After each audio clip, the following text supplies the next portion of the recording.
Hello everyone, Luis here, let's talk C#. In today's video, we'll cover fully implemented properties. So what does that mean? Well, to answer that question, we have to talk about fields first. Fields are private class members.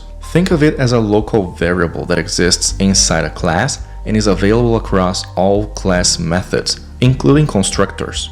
To better understand it, let's create a new class. I'll right-click my models folder, go to Add, select Class, and I'll name it Product.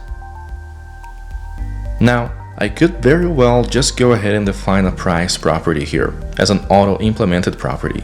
The only problem with that is that gives the program too much freedom. Maybe there are requirements that ask for some sort of validation around how prices are defined. For example, we all know that prices cannot be negative numbers, right?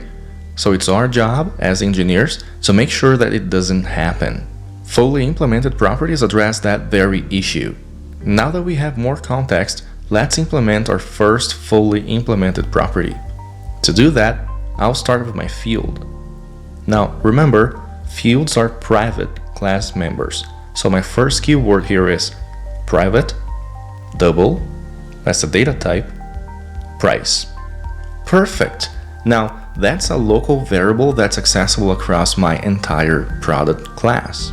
Effectively, this is the very place where price values will be stored in. Our next step is to go back to our price property. We'll actually redo the getter and setter parts. So get, curly brackets, set, curly brackets. Okay, so now I have one dedicated scope for the getter and another one for the setter. I can now write whatever code I need to validate the values that programmers are passing in to price. Let's start with the setter. My goal here is to make sure that when a value is assigned to price, it cannot be a negative number. In other words, price has to be greater than or equal to 0. So, if value greater than or equal to 0, then this dot price equals value. Okay, so let's look at what's going on here. Value is a new keyword for us. It represents the actual value that's being assigned to that property.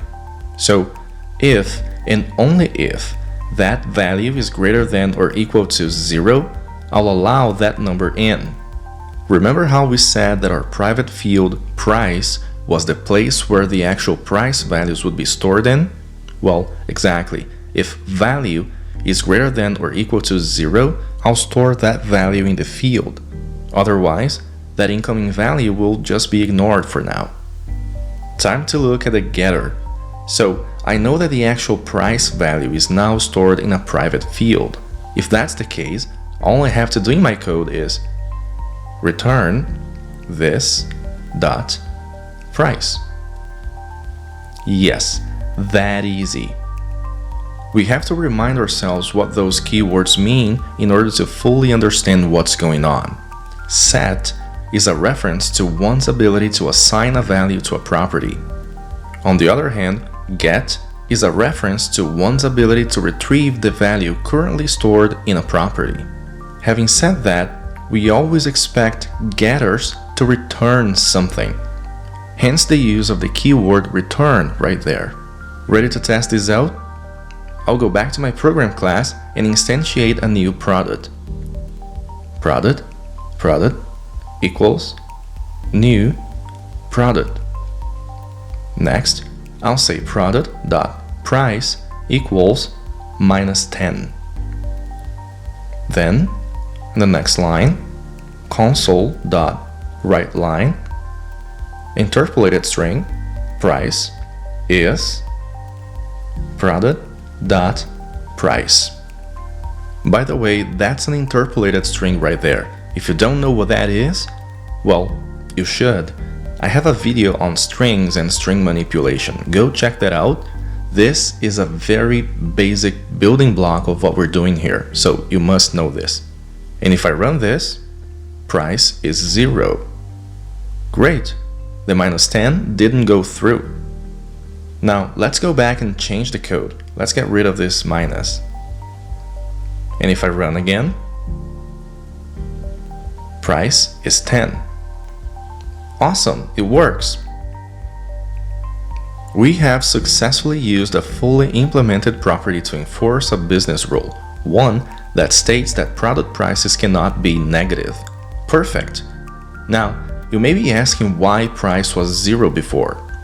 That's because when a class is instantiated, its properties are initialized behind the scenes to default values.